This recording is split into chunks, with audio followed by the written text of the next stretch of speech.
icebreaker is to introduce the speaker to the audience.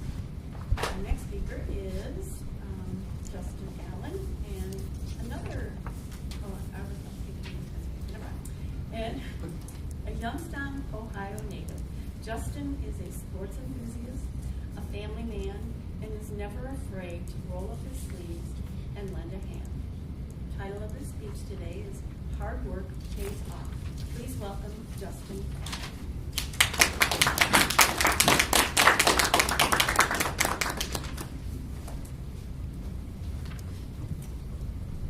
Thank you, Madam Toastmaster, fellow Toastmasters, guests.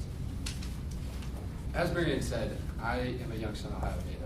And for those of you that don't know about Youngstown, Ohio, you'll hear nicknames such as Mobtown, USA, Crimetown, USA, and Steel City. But one of the main things that Youngstown is known for is being a blue-collar town. My dad was a very blue-collar individual. He was one of those gentlemen that always valued what he got, never took a handout. He would always say, if you want something, work for it, earn it. So I want to start off by asking everyone a question. How many of you ever went through a time in your life wondering why your life had to be different from your friends' lives? And how it was unfair that they didn't have to do what you did? Growing up, I always wondered why I had to do yard work and my friends didn't. Or why I had to wake up early every Saturday instead of sleeping in to do a household project with my dad. And a memory that I'll never forget was when I was 14 years old. I was just thinking about starting to drive. Get my temp tags when I'm 15 and a half, get my license when I'm 16, parents would get me a car.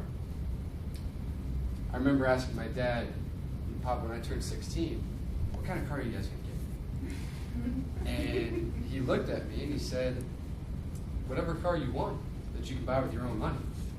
I'm thinking, my own money? I'm 14 years old. I don't have enough money to buy a car.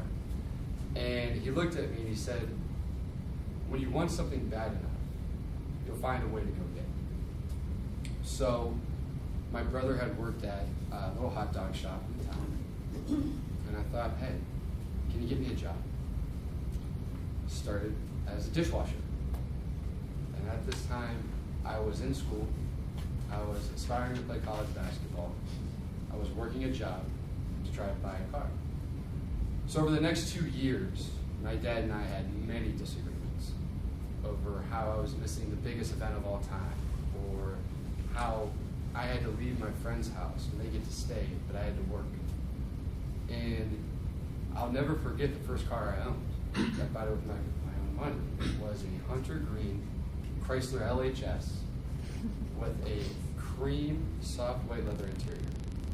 And to me, I thought I was driving Mercedes-Benz. And I had that car for a while, but I valued it. It was something that I purchased and something that I bought. And I took what my dad had instilled in me at a young age to where I'm at in my career today. When I left college, I started working entry-level jobs in sales, and you were kind of just going from job to job trying to find the right fit. But it wasn't until I got into the position where I am today, being the youngest executive in my firm where I'm at, I sent my dad a text message in the middle of the night, thank you for having me work for everything that I've ever wanted.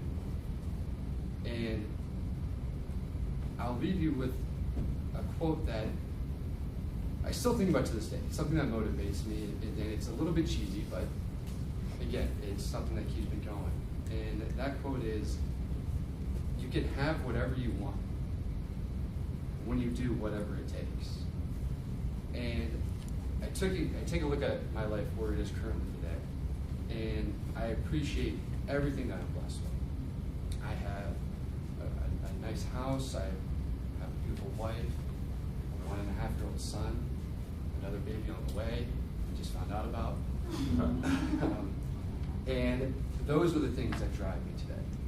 Because whether it's looking to buy my first car or creating a life for my family, I am blessed where I'm at because of what I was taught early on, that the value of something isn't measured by the overall price or gain you get out of it, but it's by what you're willing to do in order to